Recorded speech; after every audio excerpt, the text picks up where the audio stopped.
అట్లాంటి సన్నాసులకు మన పోలీసు వాళ్ళు నోటీస్ ఇచ్చారు.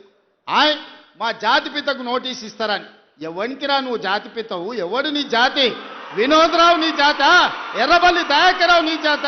కుక్కడపల్లి కృష్ణారావు గారు నీ జాత? లేకపోతే తన్నీరు హరీష్ రావు గారు నీ జాత? నీ జాతికి పిత ఉండొచ్చు, మాకు మా నల్గొండకో లేకపోతే మా పాలమూరుకు నీ జాతితో ఏం పని? నీ జాతి ఏంది? నీ నీతి ఏంది? నీలాంటోడు జాతి పితయి పెళ్ళ మొగుడు జోలి పెట్టుకుంటే కూడా ఫోన్ లేనే సన్నాసి నువ్వు జాతి పితవంటే ఎవడన్నా ఉంటే ఆత్మహత్య చేసుకుంటాడు, బాయిలో దుంకి చచ్చిపోతారు. సిగ్గుతోని తల వంచుకోవాలి. ఇట్లాంటి ఘోరమైన క్రూరమైన నేరాలు చేస్తే పోలీసు వాళ్ళు పట్టుకొచ్చినట్టు వానికి ముఖానికి ముసుగు తొడిగి కండ్ల కాడికి ఇట్లా పొక్కలు పెట్టి పట్టుకొస్తారు. ఆయన ముఖం మందికి చూపియొద్దాడు.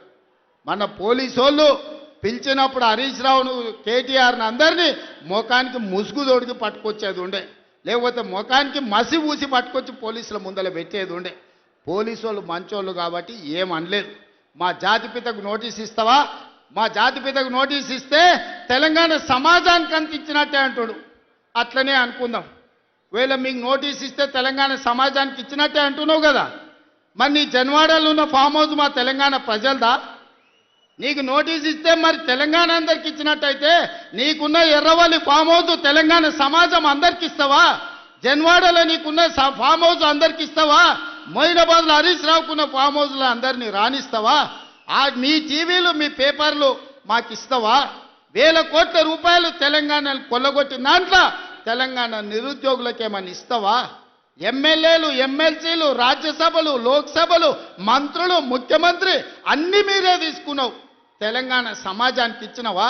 ఒక్క శ్రీకాంతాచారి తెలంగాణ కోసం ప్రాణత్యాగం చేస్తే శంకరమ్మ ఎక్కడుందో కూడా తెలియదు వాళ్ళ తల్లికి. కనీసం మొట్టమొదట తెలంగాణ కోసం ప్రాణత్యాగం చేసుకున్న శ్రీకాంతాచారి తల్లి కూడా చిన్న బాధ్యత ఇవ్వకపోతివే. జాతిపిత అంటే ఎవరయ్యా అంటే తెలంగాణ కోసం సర్వం త్యాగం చేసిన ప్రొఫెసర్ జయశంకర్ జాతిపిత అవుతాడు.